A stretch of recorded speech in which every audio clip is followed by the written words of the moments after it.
On the feedback form, we give out feedback forms to all the participants in our mediations after every single mediation that we do. And on the feedback form that this parent turned in, and I knew who it was, she gave it to me and I knew who it was, I opened it up. And on the feedback form, the parent had written, "This is the first time that I felt heard by the system.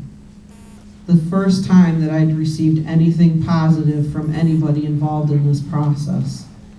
And they felt like they could move forward with their life because for the first time in their life, somebody told them that they were proud of what they'd accomplished. That's the power of listening.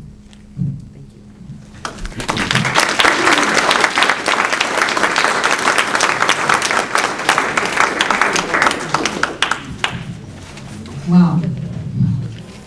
I want to thank Chuck and Lynn and Becky for sharing their thoughts. And you've seen I got out and took a picture, but part of me, you can kind of hear the listening going on in the room.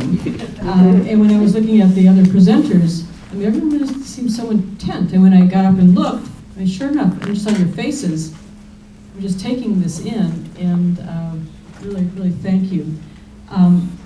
Whether our public officials will take all this to heart is not within our control.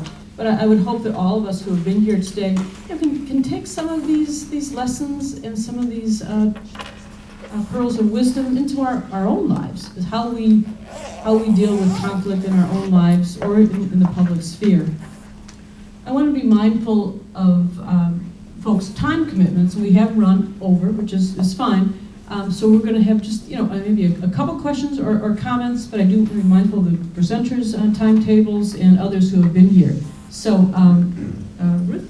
I have a question. A year ago, as this campaign was heating up, I asked a long-time trusted colleague and friend, a fellow school librarian, what her principal concern was with the upcoming election, and she said, "We have to get rid of political correctness." And I was so horrified, I really didn't know how to respond, and I would like to hear your thoughts on that.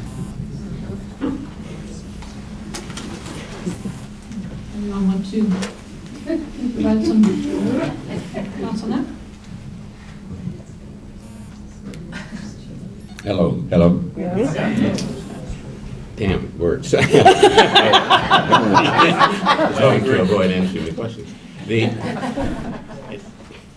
I frankly don't, I mean, I understand the concept to some degree. I'm not sure what that statement would mean in a given conversation. It sounds like in many cases it's delivered as a way of saying, not exactly, I don't like what you're saying, although that's part of it, but it doesn't help me in hearing that to understand what it is that is not liked.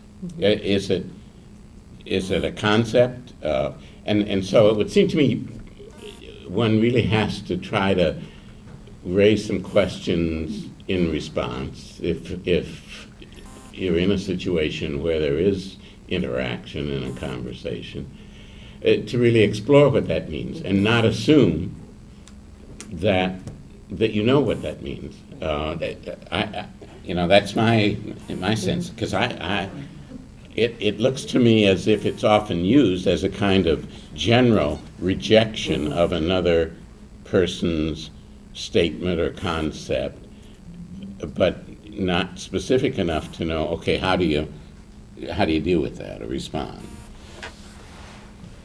I'm going to pass the mic on.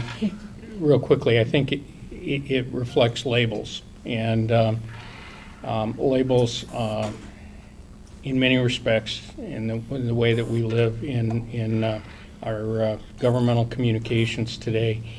I think that's part of the personalization. We're put in situations where sometimes extreme dialogue from different political persuasions are going to create identities, And sometimes we're forced into positions where we feel like we have to accept a portion of a label. Once we do that, sometimes we feel like we have to defend that label. So I agree really with what Lynn is saying. You need to understand what the comment is and try and move people away from labeling.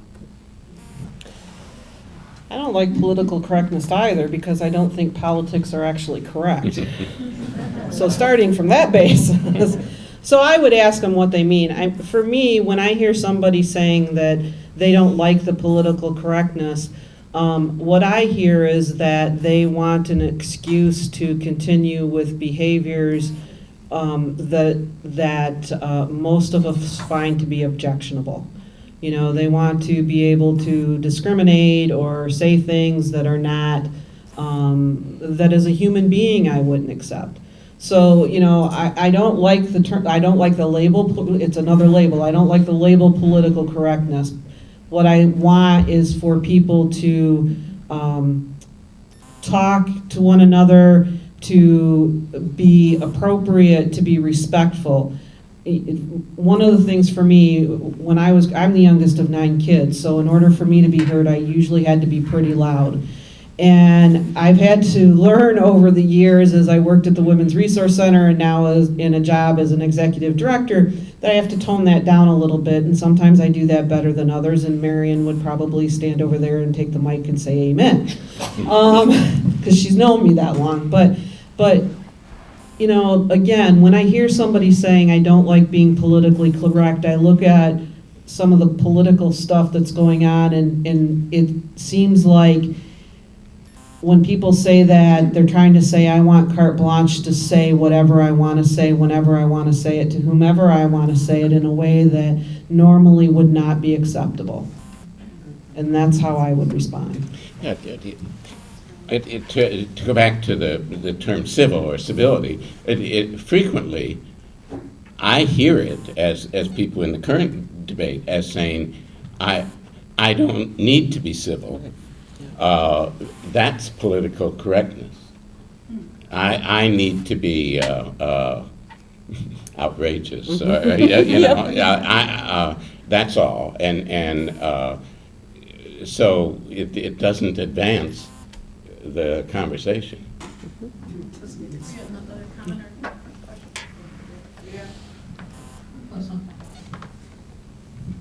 Hey, when I first heard you say that you'd be like, what was the word, appalled or astounded or whatever, I can't remember.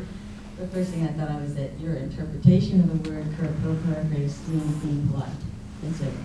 And your opinion of that, why you think that getting rid of that would be terrible. But when people say something like, I want to get rid of the political correctness, is because they're being labeled as racist, sexist, bigoted, homophobic if they stand on sides that might not be on your side.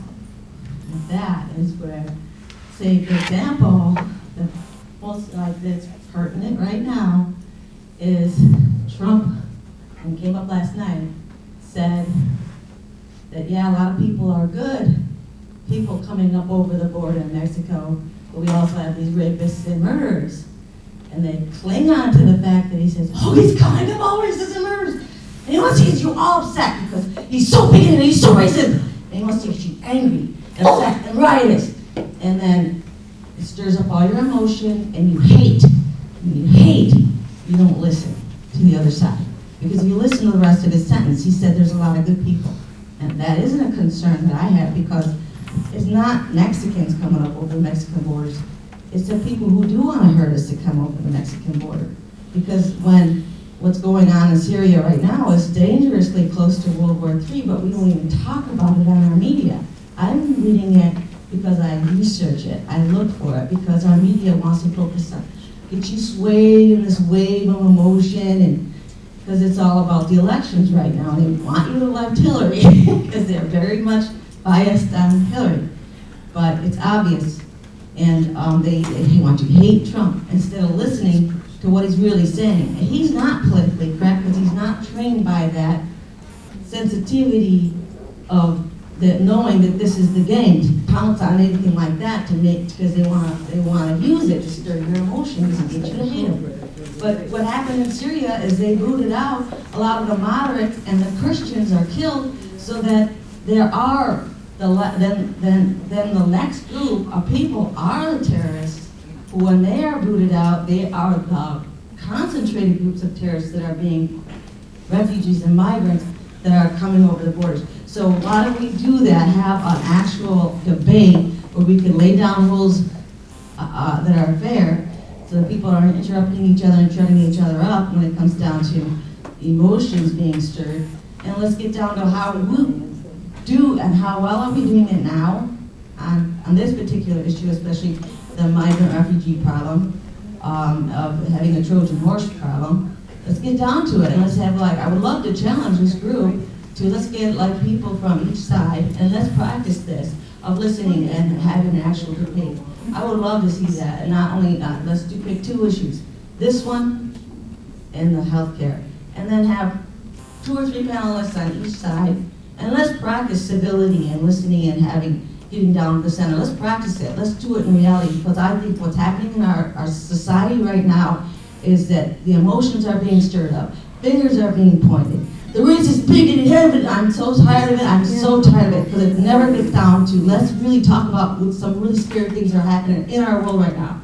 Our national deficit, our dollar for crap, all this stuff. We've got to really talk about it, and not just label names and stuff like that. Obviously, these concerns are very serious to you, as with many. Because I get Thank you people for sharing. posting their fingers and yelling at me and calling me names, and they don't want to, because I'm reading. You don't feel heard when that's being said, yeah.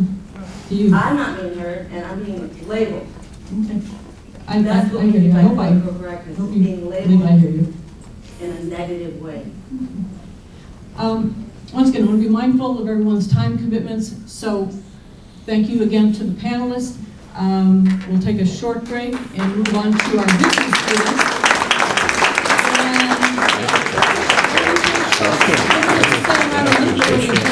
I'm just going to share your thoughts, debrief as to what you've heard, what the last woman shared, and we'll take it to the next level as we go forward. Thank you very much.